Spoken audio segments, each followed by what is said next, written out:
Hey, what is going on here? What's up, boys? Where are you? Can you hear me? Yeah. I'm where exactly I'm supposed to be, at a poker table. Are you in the middle of a tournament or what? Yeah, I Well, forgot I had this tournament today. I'm gonna go. Back though, and I'm well, gonna find a place. I got a huge stack, so that's kind of good. well. Do you want to reschedule it? Well, I don't think that'd be fair to you guys. Well, we're willing to do So that, dude. we'll see how it goes. Let me just find a spot over here. If the noise is going to be too much, that's the key.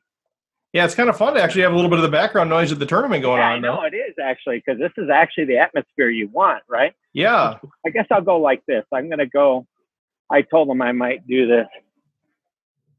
So, All right, everybody. Well, welcome once again to the Rec Poker Podcast and the YouTube video.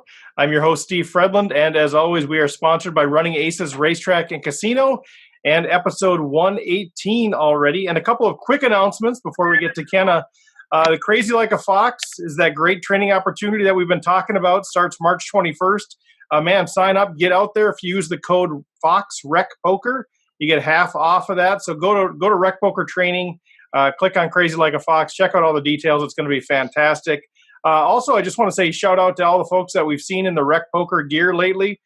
Just today, Chris Nelson, Stacey Nelson, Brian Morey, Jill Burke, a lot of folks kind of repping the brand. So I appreciate that. It's fun to see all you guys out there doing that. And then a quick shout out to the players of the week last week at Running Aces: Alan Clemps, Nate Franklin, some dude named Steve Fredland, and Mario Scotti. So, yeah, I know. I've started doing this, sharing the players of the week, in the last couple of weeks I've been out there. So it's kind of feels self-serving, but that's not the intent. It's a way to honor our sponsor. But I had another good week, another victory. You got to enjoy the run good while it's there. And so with that, I'm trying to get through the preliminary stuff as fast as I can, because we are joined this week by one of our rotating experts, Kenna James, and Kenna Kenna's actually joining us. We have our schedule here, and Kenna said, "Oh shoot, I'm in the middle of a tournament," but here he is on anyway. Well, he's taking time away from the tournament. So Kenna, what's going on, man? How's life? How's the tournament? What's shaking? oh, it's going great, man. I'm so much is going on. I'll try and update you. Let's see. Right now, I'm at the Venetian. We're playing a $400, $40,000 guaranteed monster stack. Looks like first place is going to pay $18,000 in this. 215 entrants. There's 98 players left. There's the board up there for those that have Nice. the video assist. And I don't know. Let's see, the average stack is 66,000. I got about 150,000, so I can take a few minutes out. Yeah, and for those of you who are just joining us on the actual podcast, if you're not aware, a few months ago we also have a YouTube video. So Ken is actually walking around with a laptop showing us the Venetian and the scoreboards there. So if you haven't yet, go check out the YouTube video of that. But so Ken has got a big stack, just kind of hanging out now. Everybody just blinding off a little bit. Hey, it's going to save me from getting in trouble. I'm out there a lot in the middle of the felt, battling it out. This is actually a one-day tournament, so we started at noon. We're going to go till probably 3, 4 in the morning. And I just came off the HPT cruise, final table bat, finished 6th. My student knocked me out, actually, won the event. So there you go. Good news, bad news. Marty Gorence, and so congratulations to him. But that's how can you beat that? You have a student go to the final table. We went to the ship together, and so it was great. I had like 3 or 4 students on that ship, and they all did really well. So but anyway, into today, I'm glad to be on your show. Shout out to all your players and the rec players. You're doing great work, Steve. It's an honor that you asked me. I know that you've hounded me and said, "Come on, we need you on the show." And a lot of people don't see what you do behind the scenes to get people to come on your show and just contribute and help the community out. And you're a leader of that. So good for you and good for the Rec Poker. Well, thanks for your kind words. I know, we were able to get you on before episode 91, and people just loved your energy, loved what you had to say too. And so, yeah, I've been hounding you a little bit. Let's get you back on, but you've been That's gracious enough. great. I'm glad. Yeah. Hey, I was up one of the first Annie Up. If you remember Annie Up, when they got probably 1,000, 2,000 something. I don't know. I was on one of the very first ones, first episodes they ever did. So, Oh, is that right? Oh, sweet. Yeah. So you're growing. You're over 100. Congratulations. I expect to be invited to show 500. Yeah. No, we'll have a big celebration there. Yeah. So yeah. So anyway, what can I do for you guys? Well, what we've been doing, we every few months we switch the format a little bit just to kind of keep it fresh. And one of the things that we've been doing recently is having some rotating experts come through and just going through hand histories. So taking one or two hands and just walking us through that, and kind of giving us insight into how your brain is operating with each street, with each action, whether it's hand ranging or kind of what you're thinking. And so I know you have a hand or two that you're ready to share, and myself and Rob Washam and Stacy Nelson are on here, and we might just poke in with questions here and there. So let's just kind of keep it good. Sure. But yeah, if you could walk us through that. Sure. Absolutely. First thing I'd just like to say in general, the app I use is just a shout out. I don't get anything from them. Is Poker Analytics 5. Which is just a tremendous app to track hands, and I just picked out a few that I think but as you can see, for those that are saying, I got loads and loads of just hands that go back, Sweet. so for so long, and I think it's important to track your results, track your hand histories, go back, look, learn from mistakes or opportunities, and with that said, let's get after it. Yeah. So do you have them loaded on your computer? Because you can share your screen. There's a thing on the bottom of the screen. Okay. You should be able to click on share screen, kind of on the bottom. Share. Yep. Share right there. Okay. Yep. And then it should be able to select which window you want to share. Got you right here. So I'm going to share that. There. Yep. Perfect. So you see this? Okay. Yep. And for those of you who get on audio, we'll try to fill in the blanks so you can have enough information for the audio. But let me ask you this, Kenna, before you get into this hand. You mentioned you're tracking your results, but I know you play a lot of live tournaments. Are you recording some of the hands as you're playing them, or how do is that what that app is for? Are you for recording live hands? Yeah, it is. I'm recording it as I go. Not, just interesting hands or hands that I want to take away from and learn from, or know how I got in a certain position. When you do something over and over again, you get quick at it, So at first I wasn't quick at it. Now I can enter a hand. It'll only take me one hand or maybe two at the table in which to log or document this hand. You don't want to become an accountant at the table, but if you get quick at it, you're able to log it and save it and then look back at it later. So it takes me maybe 2 minutes. Yeah, that's fantastic. Well, yeah, let's dig in. What's the situation here? Well, the reason I picked this hand, Steve, is one of the things that I coach is trying to find your release point early in a tournament. And by that, I mean, I'm looking, while people are sitting on their hands, they got a lot of big blinds and stuff. I'm looking to get out in the middle and double up. And your release point is when you have twice the average or twice the amount of chips at the table, so that you can then no longer be at the mercy of the cards or the fear of going broke when you pick up queens and the guy's got ace king or queens. At the start of a tournament, you have a lot of big blinds, but you're one hand from being out. So I open up my ranges. Like, this isn't a normal hand that you would see. Jack 10 under the gun, all suit playing in this spot. Yeah. But the reason I selected this hand to play here in this particular table is my table was very loose passive. So anytime you're selecting marginal hands like this, an early position to play, you want to have the right environment. And this environment is a very loose passive table. I don't figure to get raised out of this pot without seeing a flop, as opposed to a tight aggressive table where they're 2 and 3 betting, and then you can't see a flop and you're putting in good money without being able to see what comes out. So, Right. so that's why I elected to play this hand to begin with. The environment was right for it. Okay. So So big blind's 100, and you're opening under the gun. We got 155 big blinds to start the hand, and you're opening that's under the correct. gun with Jack 10 offsuit. Right. Which, Okay. Yep. that even makes me shudder. But when you say it like that, So let me get this what straight, I- Kenna. exactly. There's some truth in it. The better you play post, the more hands you can play pre. Yeah, for sure. I kind of know where I'm at and what I'm trying to do. And so here, I'm feeling comfortable. I'm also leveraging. I mean, I'm leveling, meaning I'm leveraging my own position uh, in my opponent's minds against them. Meaning they're assuming I'm opening with really strong here, right? Right. And here I am really weak. So I'm leveraging that consideration against them. I don't figure to get re-raised in the spot. Again, I figure to see a flop, and sure enough, I don't get re-raised.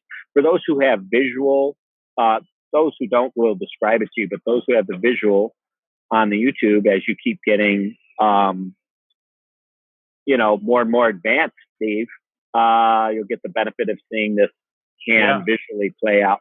So I race the 3. I get 4 callers, 1 under the gun, 2, 1 in middle, and a small blind and big blind complete. Obviously, probably for pot odds and just to see a flop. So the pot's 1,500 going into the flop, and I've got a multi-way hand and a multi-way pot out of position. So I've got 2 of the 3 that I'm looking for. Wait. Say that. Okay, wait. Let's stop. You say you got 2 out of the 3 that you're looking for. Comment Right. a little bit more on that. If I would have had a multi-way hand and a multi-way pot in position, that would have been a home run, right? Okay. You try to get the stars to line up as much as possible, like having a premium hand heads up in position would be a home run, right? Having a premium hand and a multi-way pot out of position, like ace king or ace queen, not so much, right? Yep. So your hand quality and, of course, the number of players in the hand and your position are 3 things you want to look at in summary as you go into a flop. Okay. Yep. So that's my pre-flop hand summary. I've got a multi-way pot and a multi-way type hand and a multi-way pot out of position. So 1,500 is the pot. We take the flop. The flop is queen 6-3. Obviously, I have squadouche. I have air. I have. You have a backdoor 10 high flush draw. Yeah, I got a backdoor 10 high flush draw. And this is not a spot. I don't believe, as a general principle, of bluffing in multi-way pots, right? But I had an evil thought go through my mind here, watching the small blind and the big blind check. And that evil thought is, all right, 40% of the field is folded. I'll take a stab at this and represent ace queen. And I like bluffing. When I do bluff in a spot like this, I don't really have any value. I have jack high, so my hand's so easy to get away from. Right. So I figure, hey, this has got value to just take one stab at it. And if I get any resistance, easily give up on the hand and get out of dodge, right? Yeah, and you're under the gun, so they have to give you some credit for ace queen or kings or aces you got it. So again, I'm still leveraging that position and that mindset. Yep. Okay. Not really playing my hand here as much as I'm playing the considerations in my opponent's mind. And are you also thinking, because you said, once the small blind and the big blind folded, do you think if they had hit a 6 or hit a queen, they probably would have let out? Is that part of the thinking? Not at all. Just they're showing weakness, right? If they were if it's different than if somebody donk bet into me, right? That shows real strength, right? So yeah, they could be slow playing. They could have a 6, could have anything, but they don't know what I have either. Right. Exactly. Okay. So quick tip is when you know that your opponent doesn't know, that's potential power. People don't like to play and not know, and I tend to play okay in it. So I don't know what's going to happen. All I know is I'm going to rep ace queen here, and go after this pot like a dog going after a bone and just make a standard half pot C bet. I get called by the middle position and everybody else folds around and we're heads up to the turn. Now, I don't just, automatically resign. This is not too bad for me because when my opponent just slacks here, there's some hands that I beat. I actually don't beat them, but in my mind, I beat them because I can rep to beat them. For example, 5-4, heart draws, all heart draws, right? Right. Like, Ace 9 of hearts. Yeah, 9-8 of hearts, 7-8 of hearts, whatever. Even hands like Ace 5 of hearts, which doesn't figure to call here, so he doesn't figure to have that. But there's just a number of hands that I can beat with aggression if he's calling on a draw. That's not a thought in my mind, but it's definitely a consideration. So at this point, yeah, I mean, I like that just kind of general framework of, okay, yeah, he could be ahead of me, or he could have hands that actually I can push off. Are you at this point actually doing some sort of a hand ranging where you're actually saying, okay, I'm putting him now on a queen or 2 hearts or like that? Absolutely. Okay. Yeah, absolutely. I'm not. You did say one thing though that I don't agree with. I don't say I'm ahead of those. I'm not ahead of anything. Obviously, I got jacked high, but I'm saying I'm in his mind. I'm playing it. Right. I'm playing this hand in my opponent's mind, not my own. Right. So as far as hand ranging, yeah, I'll go. Okay, he's got a pair. He's got a queen or a middle pair or a flush draw. That's how I would range him here. I keep it general because we're still early in the hand, like a 6 or 7 or queen, or he's got hearts. That's basically how that goes on in my mind. Yep. So, but still, I'm not thrilled with it. I'm probably giving up unless something special happens on the turn, and let's see what the turn comes. So the pot is all of a sudden $3,100, which, as you can see, pots build pretty quick in tournaments. All of a sudden, my SPR here is less than 5. Right. So this pot's getting a little juicy, and I pull off a pretty cool turn card. And just so people that are listening, just to be clear, so Queen 6, 3, 9 with 3 hearts, and you have the Jack. You have the Jack 10 with the 10 of hearts. I've got the beautiful Jack. That's a good turn card for you. It is, as long as my opponent wasn't on a flush draw, right? So obviously I have no idea where he's at, but he has no idea where I'm at either. So I elect, because the turn card's so good, I just now turn my hand into a straightforward play, expecting to check call one street and reevaluate on the river and just play it straightforward. I don't want to get bluffed off this hand I have by just betting out. And let's say my opponent has like Ace 6 with the Ace of Hearts. He could easily push me off this hand. So I go for a little bit of pot control, and I decided in my mind to just play it straightforward from here. After I've been running without the ball for three betting rounds here. Yeah. Yeah, I'm sorry, I don't mean to interrupt, but no, I think it's a very good point, I think, for a lot of us recreational players. So on the flop, you feel like I just really have no equity here at all.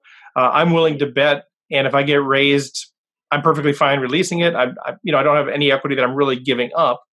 On the turn, you're saying now I have enough equity that I actually want to check here because I don't want to get re-raised off my hand. And I think that's an interesting. It's a good thing to actually keep in mind for rec players, is that because sometimes I can see like the opposite things. Like, boy, I don't have anything, so I should check. Oh, now I've got a straight and a flush draw. I should bet. And the dynamic of being out of position there sort of reverses those things. Well, and there's a couple other things. You bring up some good points, but 2 other considerations. One is the equity I had on the flop was called fold equity. The equity I have is playing my position, getting my opponents to fold, which a couple of them did. So it's not just hand equity. There's also other types of equity as well. The second thing is, let's say I had a hand like kings or aces or ace queen here. It would be natural for me to check this turn. You see? Mm-hmm.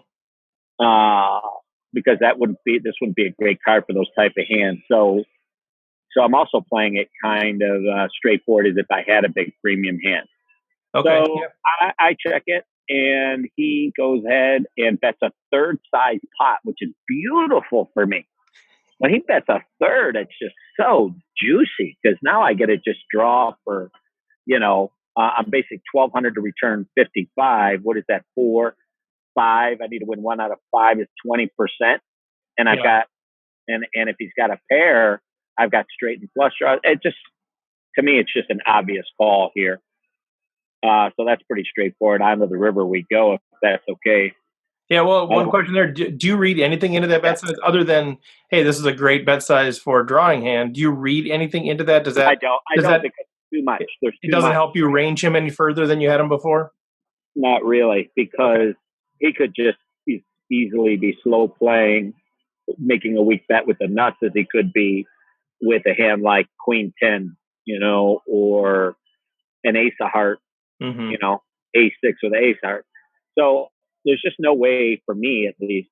Maybe there's other people that can narrow him enough to Okay. know if that weak bet means he's weak or really strong. So I deviate to where my own position in my own hand here is. Yeah. And to the river we go, and it's a 9. So now the board pairs with 9, right? And there's 7,000, I think it's 5,500 sitting out there in the middle. Yep. Um, so of course, my first thought is I'm out here with nothing, and there's 5,500 out there sitting in the middle, which, as you can see, is again almost a third the size of the stack. So I have this evil thought that creeps into my head. A couple of them. One is the only way to win is to bet, and it almost seems irrational to bet, but it's really my only way to win the hand. I feel like, because if he's got Ace X anything, right, or King X anything, I'm Right. just in water. So I'm not trying to bluff a winning hand off here. Is what's important to note. I'm not trying to get a queen to lay down or hearts to lay down, or otherwise I'd play it as a polarized hand, like, just jam. Mm. What I'm really trying to elicit with this 15, I end up betting 1,500 on the river. And my reasoning for betting weak is to get marginal hands to fold. Ace high, king high hand That beats you. that didn't complete, right? King Jack, for example. Like King Jack with the King of Hearts would have bet this turn, right? Yep. But he's probably not going to call river because of how I played this hand. I played it appearingly straightforward. However, we all know now I'm running without the ball on every street. So this is just one of these hands where I'm going to win a $7,000 pot, where we start with 15,000 or whatever we did in this tournament. And it just goes to show you that I'm just not sitting on my hands and waiting for something to happen, waiting to make a hand. Right. I make the hand. I paint the picture. I'm the artist. I'm out there. Does it always work? No. Sometimes you paint a dud, right? But I think players are afraid to lose chips, Yeah. and I'm just not one of those guys, and I'm out there to go out and grab a hold of some of them. And in this hand I did, and hopefully you find it interesting. The one reason I included it here, and you asked me for a couple of hands, was just to show your players, you don't have to sit back and wait for hands. You can go out and create them. Yeah, I think there's a lot of really good dynamics here. I think, first of all, saying, okay, well, opening Jack 10 offsuit isn't always the best play, but at a loose passive table, that makes it more opportunistic there. I think the idea of betting when you have high, some fold equity but no hand equity, that's interesting. Checking when you have, maybe some fold equity but you have actually more hand equity.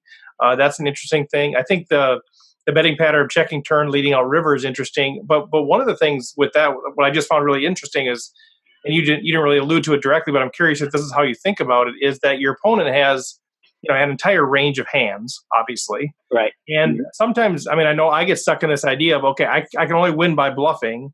So I need to make a big bet. But like how you, in a sense, what you're kind of doing is taking your opponent's range and saying, okay, here's the range of hands that they have that beat me. I'm not going to try to bet enough to get them off of all of those hands. I want to get them off of a 3 or pocket 2s or the ace high flush draw or whatever. So I'm not betting to try to get them off of obviously a set or trips or top pair. I'm just going to bet enough to get them off of that garbage because that's actually going to be a positive EV play. Yeah, that's right. Yeah, that's a very interesting concept. Yeah. Well said and well summarized. Well, I'm trying to learn. From the best. Well, you are learning, and you're not only learning, you're doing.